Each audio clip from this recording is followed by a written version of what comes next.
Income tax का exemption का lecture 2 है और ये लेक्चर फाइनल है। इससे पहले हमने एसएससी और एम्प्लॉयज़ को लेके लेक्चर शूट कर लिया था। अब हम बढ़ने जा रहे हैं इंस्टीट्यूशंस की तरफ। इंस्टीट्यूशंस में समवेयर अराउंड 30 लेक्चर्स हैं आपके, and we are starting right with it. The first one is income from local authority. Local authority का अर्थ है म्यूनिसिपैलिटी हो सकता है, पंचायत हो सकता है। ये इनकम अगर आपको सेक्शन, अच्छा सारे ही एग्जेम्पशंस जो हैं वो कवर्ड हैं सेक्शन 10 में। तो अगर आपको by the way of capital gain या by any other income source कोई इनकम एक लोकल अथॉरिटी से होती है तो वो भी तो इंस्टीट्यूशन ही है। तो वो local authority whatever income you are receiving from it will be exempt. दूसरा देखते हैं इनकम फ्रॉम रिसर्च एसोसिएशन। देखो, रिसर्च एसोसिएशन हमारे देश में सरकार द्वारा लगाई गई अनुसंधान केंद्र होते हैं। ये जो अनुसंधान केंद्र होते हैं इनमें सरकार का बहुत ज़्यादा बजट और बहुत ज़्यादा खर्चा लगता है। तो यदि किसी को अंडर सेक्शन 10 सब सेक्शन 21 में कवर होता है, अगर किसी को इस रिसर्च एसोसिएशन से इनकम हो रही है तो इसका साफ मतलब है कि उस पर्सन ने अपनी वैल्यूबल सर्विसेज, रिसर्च एसोसिएशन है तो तुम नॉर्मल सर्विसेज नहीं, तुम या तो एक कोई साइंटिस्ट होगे या अपने फील्ड के बहुत बड़े एक्सपर्ट होगे, तब तुम सरकारी अनुसंधान केंद्र में अपनी सर्विसेज दे रहे हो। तो रिसर्च एसोसिएशन में यदि कोई अपनी सर्विस देता है और वहाँ से अपनी इनकम डिराइव करता है तो वो भी सरकार को दी गई सर्विसेज में आता है और वो क्या होता है, एग्जेम्प्ट होता है। C1 एक्चुअली ABC में कवर नहीं हो पाएगा ये, क्योंकि it is far beyond 30 also. तो इसे 1 2 3 ही करके लिखो तुम लोग। थर्ड नंबर पे देखो इनकम फ्रॉम न्यूज़ एजेंसी।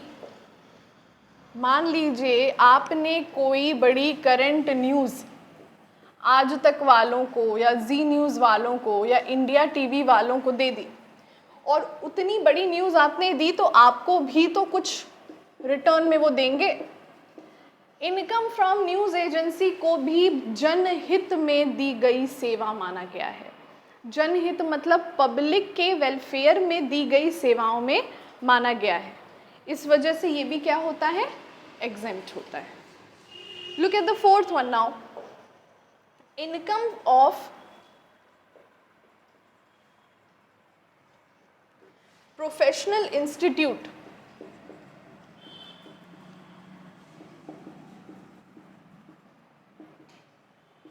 देखो, प्रोफेशनल इंस्टीट्यूट की अगर हम बात करते हैं तो यहाँ पे हम एग्जाम्पल में लिख सकते हैं ICI जो चार्टर्ड अकाउंटेंट की इंस्टीट्यूट है, बार काउंसिल ऑफ इंडिया जो एडवोकेट्स की इंस्टीट्यूट होती है। इनकी सारी इनकम आपको एग्जेम्प्ट नहीं करनी है, केवल वो इनकम एग्जेम्प्ट होगी जिसके तहत ये पब्लिक के सर्विस में कुछ काम कर रहे हैं, और वहाँ से यदि कोई धनराशि इनको उपलब्ध हो जाती है तो ये क्या होगी, एग्जेम्प्ट होगी। आपको नाम बस याद होना चाहिए, वो मेन है। Coming down to the fifth one, आपने जो लिखा है income from non public fund. पहले आप ये समझिए कि नॉन पब्लिक फंड क्या होता है।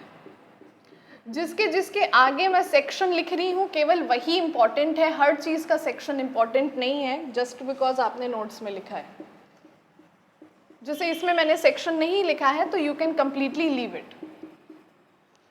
Income from non public fund, सबसे पहले तो ये समझो नॉन पब्लिक फंड क्या होता है। नॉन पब्लिक फंड का एक बहुत अच्छा उदाहरण है हमारे देश में डिफेंस फंड होता है। लोग अगर अपने जो बहुत हाई आमदनी, इनकी हाई इनकम ग्रुप के लोग होते हैं तो वो कुछ अपने पैसे मिलिट्री में, डिफेंस सर्विसेज में या डिफेंस चैरिटी में देते हैं।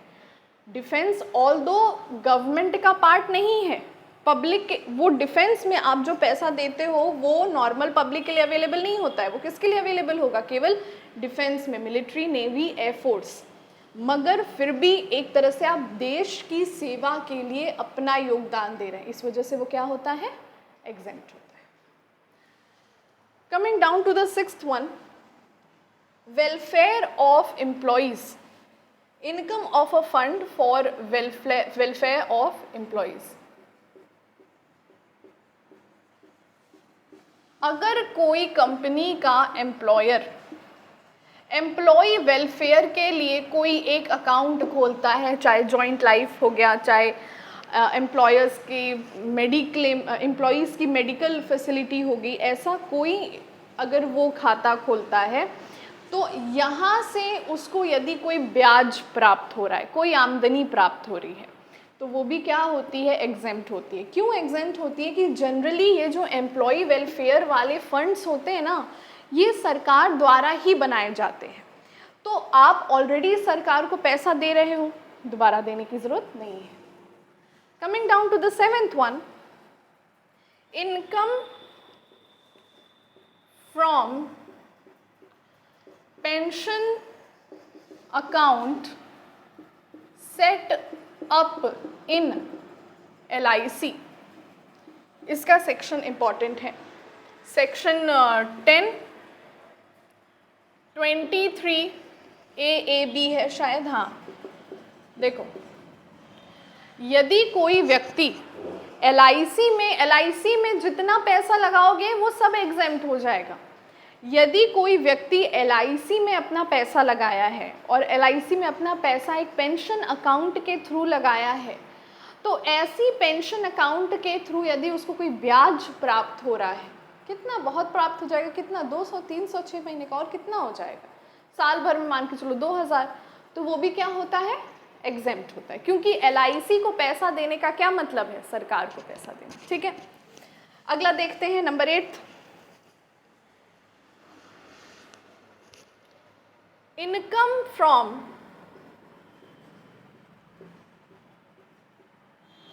Khadi village industries. देखो, खादी विलेज इंडस्ट्रीज की इनकम क्यों एग्जेम्प्ट होती है? खादी कपड़े का नाम सुना है? कब प्रचलन में आया था? इंडियन रिवॉल्ट 1857 के बाद, जब गांधी ने बोला था कि स्वदेशी अपनाओ, तो विदेशों से जो कपड़े आ रहे थे, इंडिया का ही तो इंडिगो वगैरह सब ले जाते थे, फिर इंडिया में ही तिगुने दाम पे बेचते थे। तो गांधी ने बोला कि एक काम करो, खादी अपनाओ। चरखा होता था जो हमारे तिरंगे पे बना होता है, वो किसका सिंबल होता है? अभी तो अशोक चक्र है वो। जब हमारा हिंदुस्तान का जो फ्लैग है ना, वो कम से कम 7 बार रिन्यू हुआ। आप अगर देख सकते हैं गूगल पे, history of Indian flag, RRR movie में देखा था इंडियन फ्लैग कैसा रहता है, उसमें चरखा बना होता है, लेफ्ट में लिखा रहता है वंदे, राइट में लिखा रहता है मातरम। वो भी हमारे इंडियन फ्लैग की एक डिज़ाइन थी। तिरंगा ऑफिशियली 1947 के बाद अप्रूव हुआ। वो जो डिज़ाइन थी ना, वो 1947 से पहले हमारा तिरंगा वैसे ही दिखता था। ये तीनों कलर तो थे, पर बीच में अशोक चक्र नहीं था। बीच में वो खादी रहती थी और सफ़ेद वाले पट्टी पे खादी का वो जो खादी बिनते हैं जिससे, वो मशीन चरखा, और लेफ्ट साइड में वंदे, वो मातरम। अगर तुमने RRR का वो पुल वाला सीन देखा है तो वो क्या, दोनों वो जो फ्लैग पकड़ाते हैं वही रहता है। वो स्वदेशी का सिंबल है, जो चरखा है स्वदेशी का सिंबल है। खादी स्वदेशी में बहुत इम्पॉर्टेंट योगदान देता है, क्योंकि खादी के ही वस्त्र होते थे जो फ्रीडम फाइटर्स पहनते थे, और खादी स्वदेशी का सबसे बड़ा सिंबल था। अब जैसे जैसे समय बदला, खादी तुम लोग पहनते भी नहीं होगे, तुमने कभी एक बार फील भी नहीं किया होगा कि खादी का फैब्रिक होता कैसे है। फिर भी गुजरात के साबरमती के कुछ छोटे छोटे गांव आज भी हैं जहाँ पे खादी के वस्त्र बनाए। गांधी आश्रम में चले जाओ, गोलघर में है, वहाँ खादी के वस्त्र मिलते हैं तुमको, ज़्यादातर खादी के मिलेंगे वहाँ पे। तो ये जो खादी होता है, ये विलेज इंडस्ट्रीज़, अगर कोई गांव की इंडस्ट्री आज भी खादी का व्यापार करती हैं, उनको यदि कोई इनकम होता है तो पूर्ण रूप से एग्जेम्प्ट होता है। ज़्यादातर तुम गांधी आश्रम का एग्जाम्पल ले सकते हो। ठीक, नेक्स्ट देखो, income from statutory authority for the public religious और चैरिटेबल इंस्टीट्यूशंस। देखो, यदि सरकार द्वारा कोई धर्म को लेकर एक फंड बनाया गया कि इस फंड में डाले गए पैसे एग्जेम्प्ट होंगे, नॉर्मली मंदिरों या मॉस्क या चर्च में जो भी दान होता है वो टैक्सेबल होता है, पर अगर ये पब्लिक रिलीजियस अकाउंट सरकार द्वारा बनाया गया है इसमें तुमने फंड लगाए हैं तो वो एग्जेम्प्ट हो जाएगा, क्योंकि वो फंड इनडायरेक्टली किसका है? सरकार का है। Coming down to the 10th one is income of a European Economic Community. European Economic Community से अगर आप इनकम प्राप्त करते हैं, देखिए यूरोपियन इकोनॉमिक कम्युनिटी अंतर्राष्ट्रीय कम्युनिटी है जिसका काम है कि वैसे जनरली ऐसी कंपनियों में कोई पैसा नहीं लगाता है, ये एक तरह से आप समझ लो पैसा लगाते हैं, निवेश करते हैं, वहाँ से आप शेयर में जैसे आप डिविडेंड कमाते हैं ठीक उसी तरह यहाँ से भी आप डिविडेंड कमाते हैं। तो यदि आपने ऐसी यूरोपियन इकोनॉमिक कम्युनिटी में कोई पैसा लगाया है तो वहाँ से क्या होता है, वो जो आप पैसा डिराइव करते हो bye the way of interest और डिविडेंड, वो पूरी तरह से क्या हो जाता है? एग्जेम्प्ट हो जाता है। Coming down to the next one is income from SAARC fund. SAARC बहुत ही, ये सारे फंड्स अवेलेबल होते हैं, यदि कोई इनमें दान करना चाहे तो दान कर सकता है या पैसा लगाना चाहे तो लगा सकता है। जनरली कोई लगाता नहीं है इसमें, because we have so many options of mutual funds and everything. और यदि इनमें कोई पैसा लगाता है, बहुत बड़े बड़े बिजनेसमैन होते हैं जिनको इतना पैसा है कि वो यूरोपियन इकोनॉमिक और सार्क फंड में भी पैसा लगा पाएँ, तो उनका मोटिव केवल एक होता है, टैक्स में मैक्सिमम एग्जेम्पशंस को कवर करना। मतलब by the way of these things they will give the money to the government, they will earn interest there on, ठीक है, and they will also get the exemption. Income from SAARC fund की अगर हम बात करते हैं तो SAARC देश South Asian Association of Regional Cooperation, South Asian देशों का समूह होता है। यदि इनके वेलफेयर फंड में आप पैसा लगाते हैं, वहाँ से आप इंटरेस्ट डिराइव करते हैं, तो वो भी एग्जेम्प्ट होता है। Coming down to the 12th one, income from investor protection fund of recognised stock exchange. ये इन्वेस्टर प्रोटेक्शन फंड जो होता है आपका, सेबी द्वारा, security exchange board of India द्वारा बनाया गया है। ये किसी इन्वेस्टर को या इन्वेस्टर के समूह को छोटे छोटे वो कैंपेन्स कराते हैं, कॉन्फ्रेंस कराते हैं, सेमिनार करवाते हैं। ये सारे सेमिनार वगैरह में वो जो पैसे लगाते हैं वो निवेशक को एजुकेट करने का काम करते हैं, धोखाधड़ी से सावधान रहने का काम करते हैं। वो खर्चे कौन से फंड से रेगुलेट होते हैं? Investor protection fund. एक तरह से ये भी सरकारी फंड है और इसमें लगाया गया पैसा क्या होता है? एग्जेम्प्ट हो जाता है। Coming to the next one, income from venture capital और वेंचर कैपिटल कंपनी।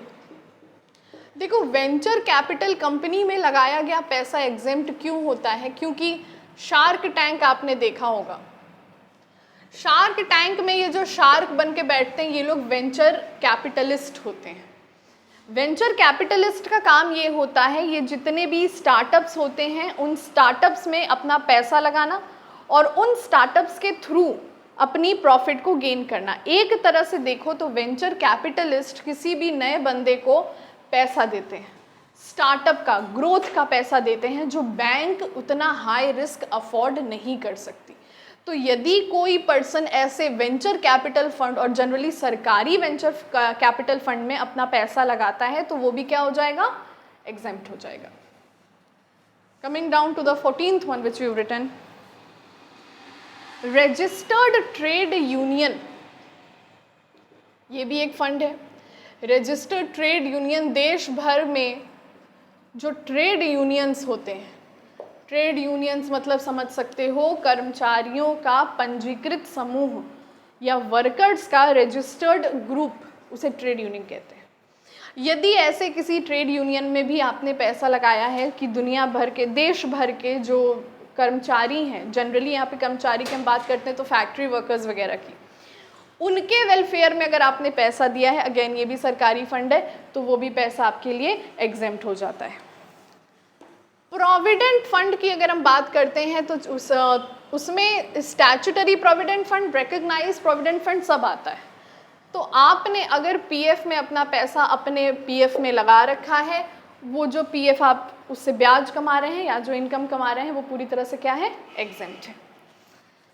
अच्छा, इसमें एक और चीज़ लिखी है आपने, employees state insurance fund. Employees state insurance fund students एक ऐसा इंश्योरेंस फंड है जहाँ पे एम्प्लॉई एक बार में सारे ही एम्प्लॉयज़ का क्या करता है, इसका सेक्शन इंपॉर्टेंट है, सारे ही एम्प्लॉयज़ का एक बार में वो लाइफ इंश्योरेंस कर लेता है। LIC का एक ऐड भी आता है आजकल, वो कहते हैं एम्प्लॉयज़ हमें क्या मिलेगा, हमें क्या मिलेगा। Group insurance of your worker is known as what, employ state insurance fund. LIC का ही होता है, जनरली लोग LIC का ही लेते हैं। इसमें भी लगाया गया पैसा पूरी तरह से क्या होता है, एग्जेम्प्ट होता है। Coming down to the 17th one, income from a body which is promoting the interest of scheduled caste and scheduled tribes।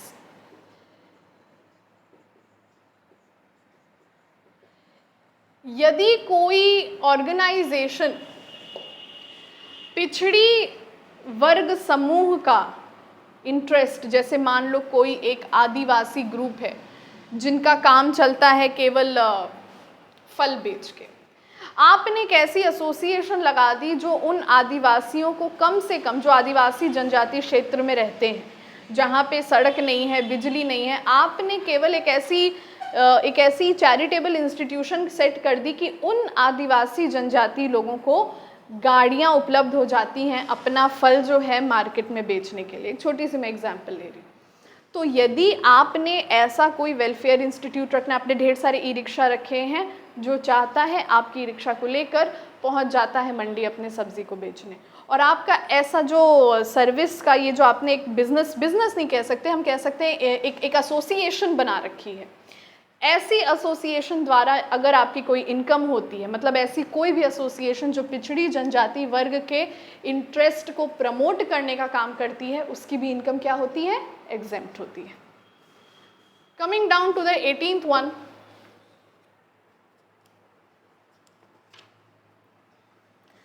Income of cooperative society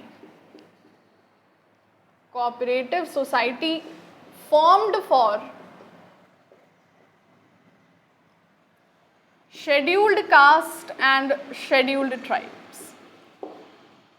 सहकारी समाज अगर केवल एक वर्ग समूह के लिए बनाया गया है और वो वर्ग समूह अनुसूचित जाति या अनुसूचित कबीलों में आते हैं, तो यहाँ पर इन वर्ग समूह के सहकारी समाज या कोऑपरेटिव सोसाइटी द्वारा जो इनकम अर्न की जा रही है, अर्जित की जा रही है, वो भी क्या होती है, पूर्ण रूप से एग्जेम्प्ट होती है।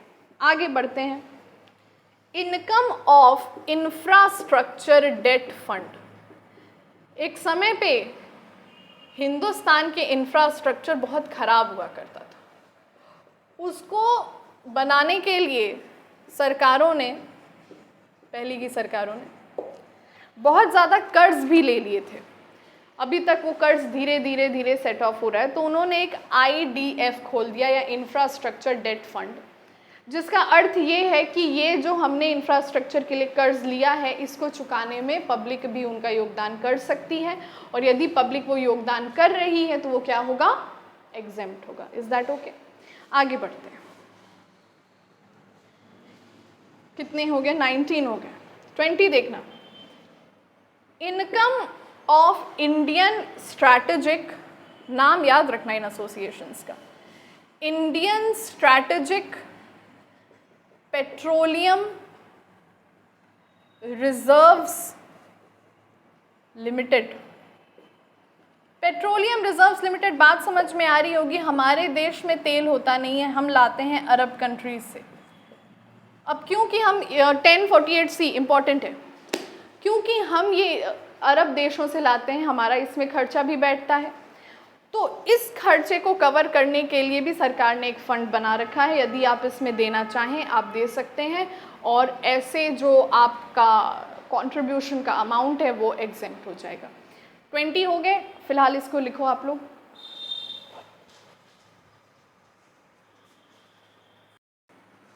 20 आपने लिख लिए होंगे। अब हमारे पास केवल 4 और बाकी है। So we should begin with the 21st one. Look at the 21st one. 4 और है स्टूडेंट्स, फिर ये चैप्टर ख़त्म। इसका पहला लेक्चर ऑलरेडी शूट हो चुका था, this is the final lecture. Income accruing और अराइजिंग फ्रॉम। अक्रूइंग का मतलब कमाना होता है, अराइजिंग का मतलब होता है सीधे सीधे ट्रांसफ़र की बात करते हैं, अकाउंट में आना होता है। तो यदि कोई इनकम अक्रू कर रही है या अराइज कर रही है, ऐसी कोई इंस्टीट्यूशन से जो भारत के विकास में शामिल हो, मतलब from developmental financial institution, Bharat के विकास में शामिल अगर है कोई ऑर्गेनाइजेशन और वहाँ से आपको पैसे आ रहे हैं, तो ये भी पूरी तरह से एग्जेम्प्ट है। इसका यही मतलब है कि आपने पैसे लगा रखे होंगे तभी पैसे आ रहे हैं, और ये सरकारी इंस्टीट्यूशन होता है जिस वजह से इसमें लगाया गया पैसा और उससे कमाई गई आमदनी भी क्या होती है, एग्जेम्प्ट होती है। Look at the 22nd one. Income from tax exemption to national financial holding company.